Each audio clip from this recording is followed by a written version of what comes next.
음료 관련해서 최근에 미국의 Z세대에서 이제 에너지 드링크가 성장성이 높다라고 말하면 사실 좀 올드한 이미지가 된 것 같습니다. 왜냐하면 에너지 드링크 시장은 이미 경쟁이 너무 포화 상태가 됐고 성장률 자체도 조금 다운되는 느낌도 있고, 그리고 워낙 이제 그 음료 파는 데 외에도 카페에서도 다 에너지 드링크, 스타벅스에서도 팔고 더치브루스에서도 팔고 뭐 세븐브루 그런 데 다 파니까 쉽지 않은데, 최근 이제 좀 블루오션 느낌으로 모든 음료 기업들이 앞다투어 진출하는 분야가 있습니다. 프리바이오틱스 탄산음료, 프리바이오틱스 소다라는 분야인데, 이제 대표적인 음료가 이 포피거든요. 포피는 몇 번 그 슈퍼볼 할 때마다 소개드렸던 것 같은데, 올해 슈퍼볼에도 광고했고 작년 슈퍼볼에도 광고했습니다. 포피. 이게 아마존 베스트셀러 이제 그로서리 부분 베스트셀러에 항상 탑 50 안에 있고, 최근엔 좀 내려갔던데 항상 탑 50 안에 있긴 하거든요, 이 포피.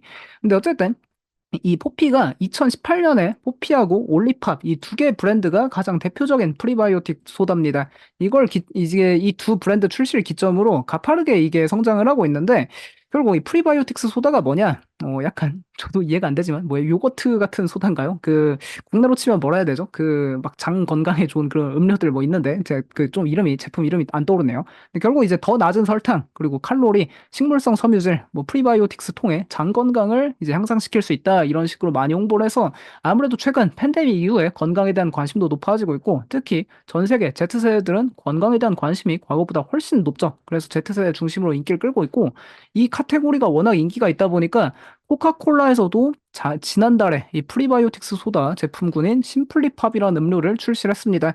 이게 현재 탄산음료 시장이 상당히 성장이 둔화돼 있고 이 포피나 올리팝 같은 프리바이오틱스 소다한테 점유율을 다 뺏기고 있다 보니까 결국 코카콜라도 우리도 이거 진출해야 된다 해서 심플리팝을 지난달에 출시를 했고요.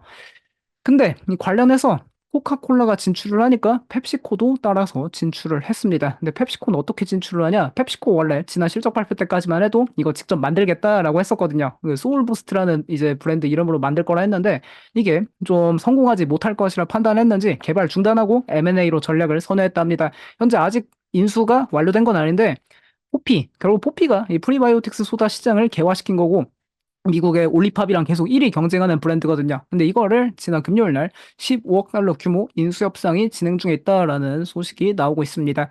결국 이 펩시코 측에서도 이 포피를 인수를 해야 우리 음료 사업부가 재성장할 수 있다, 좀 그런 걸 확신하고 있는 것 같고요. 실제로 온라인 식료품 배송 기업 뭐 프레시 다이렉트라는 이제 스타트업이 있는데, 여기서 이제 이야기하는 게 포피하고 올리팝을 우리가 적극적으로 팔다 보니까 이 브랜드들 덕분에 작년 매출이 60% 성장했다. 반면에 뭐 기존의 펩시, 코카콜라 그런 대형 브랜드 소다는 작년 대비 약간의 성장밖에 못했다. 결국 성장하려면 포피하고 올리팝 이런 프리바이오틱스 소다를 팔아야 한다 이야기하고 있고요.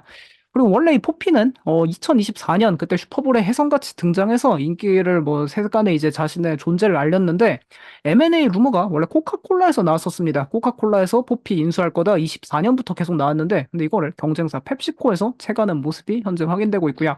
근데 이게 상당히 흥미로운 게, 확실히 이 GLP-1 영향도 있지만 팬데믹 이후에 건강에 대한 관심 그런 것 때문에 식습관이 완전히 변화하고 있습니다. 그래서 식품업체들에서 이런 건강한 브랜드를 인수하던가 진출하는 사례가 뭐 네슬레, 유럽의 그런 기업도 네슬레도 있고, 뭐 모든 식품 기업이 최근 다 주가는 안 좋지만 이런 이야기 많이 하거든요. 이런 쪽으로 우리가 진출해야 한다, 그런 걸 이야기하고 있어서 뭐 전통 탄산음료 시장이 조금씩 축소되고 있고 프리바이오틱스 소다가 좀 빠르게 성장하고 있다, 이런 거 체크해 보면 좋을 것 같습니다.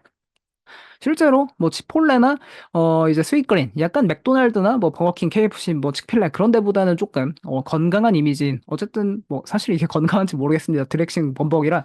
근데 어쨌든 이런 좀 건강함을, 이제 패스트 캐주얼 브랜드들은 패스트푸드보다 더 건강하다 강조하지 않습니까? 이런 브랜드들은 실제로 그 탄산음료 뭐죠? 이제 뽑아 마시는 거 갑자기 이름이 또 안 떠오르는데, 그거 설치하는 거 대신에 설치 당연히 돼 있지만 요즘에는 이 포피하고 올리팝을 적극적으로 도입하고 있다. 실제로 치폴레에서도 작년 7월부터 포피를 판매 시작하면서 소비자들이 더 낮은 설탕, 더 낮은 칼로리 이런 걸 원하고 있다 이야기를 했었고, 또 스윗그린에서도 23년 4월부터 올리팝을 판매하고 있습니다. 어쨌든 좀 건강한 데들은 이런 거 판다 보면 좋을 것 같고요. 구글 트렌드로 보아도 실제로 이 프리바이오틱스 소다라는 카테고리 자체는 이제 포피가 처음 슈퍼볼 광고한 이후부터 좀 빠르게 이게 계속 성장을 하면서 어쨌든 트렌드도 우상향하고 점점 Z세대 관심도가 높아지고 있는 카테고리다 보면 좋을 것 같고요. 뭐 올리팝이나 포피 둘 다 계속해서 트렌드 우상향하고 있는데, 어쨌든 현재 미국의 1위 프리바이오틱스 소다 브랜드 포피를 현재 펩시코에서 인수 의향이 있다 소식 계속 나오고 있고요. 그리고 펩시코가 이 포피만 인수하는 게 아닙니다. 이 건강한 식품 이런 쪽으로 계속 나아가려고 하는데 최근에 M&A 소식, 펩시코 다들 뭐 투자는 뭐 포트폴리오에 있을지 몰라도 사실 뉴스는 안 찾아보지 않습니까? 이런 필수 소비재들 많이. 근데 여기가 작년 11월에는 이 후모스 그 뭐죠? 중동의 병아리콩 이거 후모스 브랜드 뭐 사브라랑 오벨라라는 곳을 인수하면서 이런 어쨌든 병아리콩 그 슈퍼푸드로 또 꼽히니까 이런 후무스 쪽에도 우리가 식품 진출한다 뭐 그런 걸 좀 밝히고 있고 또 올해 1월에는 이 비건 그레인푸드 감자칩 그리고 뭐 이 또띠아 칩 브랜드 이 시아테프즈 뭐 이런 게 어쨌든 그 뭐 곡물이 안 들어갔는데 뭘로 만든 거지 이해가 안 되지만 어쨌든 비건 과자칩 이런 쪽에도 펩시코가 적극적으로 M&A 행보를 보이고 있고요. 그리고 펩시코 CEO가 지난 컨퍼런스 콜에서 한 이야기가 상당히 인상적입니다. 처음 이야기한 건데 GLP-1 시장이 이제 개화한 뒤로 미국 소비자들의 건강과 웰빙에 대한 인식 수준이 전반적으로 높아진 걸 확인했다. 현재 비만 치료제뿐만 아니라 건강과 웰빙 영역에서 대화가 증가하고 있고 SNS에서 건강과 웰빙에 대한 대화 늘고 있고 이게 식음료 소비에 영향을 확실히 미치고 있다. 그런 걸 발언했기 때문에 확실히 이런 시장도 계속해서 지켜볼 필요 있을 것 같고요. 뭐 그래서 펩시코 최근에 뭐 주가는 좀 뭐 재미없는데 근데 어쨌든 이런 쪽으로 많이 나아가려 한다 보면 좋을 것 같고 이것만 보고 보도록 하겠습니다.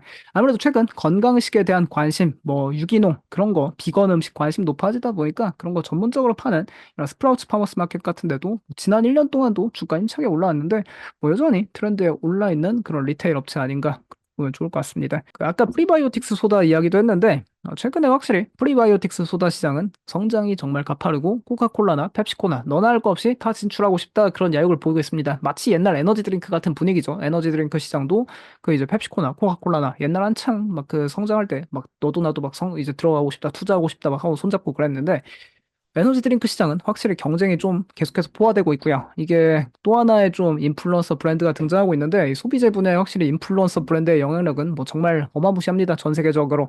근데 이 알렉스 쿠퍼 이 사람이 그 스포티파이 팟캐스트 여기 그 조로건에 이어서 팔로워 2위거든요. 지금은 이제 스포티파이에서 이적을 해서 그 시리우스 XM 이쪽 라디오 업체로 이제 위성 라디오 업체로 이적을 했는데 어쨌든 이분이 그 젠지 Z세대 소녀들한테는 최고의 인기 팟캐스트 진행자라고 합니다. 뭐 조로건이 남자들한테 인기 있다면 이 알렉스 쿠퍼는 여자들한테 인기 있다는데 이분도 이 인플루언서들 하여튼 이 돈 벌기 좋은 시대입니다. 이거 본인 음료 브랜드 언웰 하이드레이션이란 걸 출시했고요.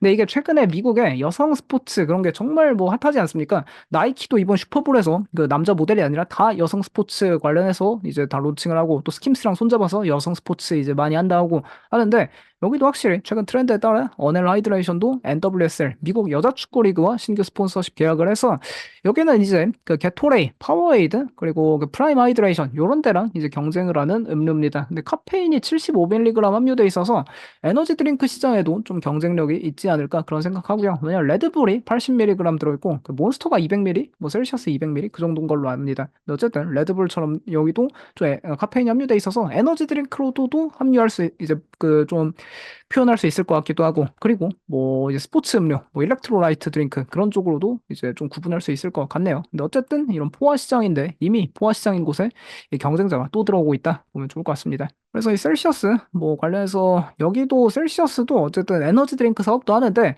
이번에 그 알렉스 쿠퍼가 론칭한 언웰 하이드레이션 그 하이드레이션 음료 부분에 파워에이드 포카리 같은 그 부분에 이제 셀시어스도 작년부터 진출을 하고 있었거든요. 이 하이드레이션 음료의 스틱. 근데 이게 어쨌든 좀 경쟁자를 만났다. 뭐 그렇게 보면 좋을 것 같습니다.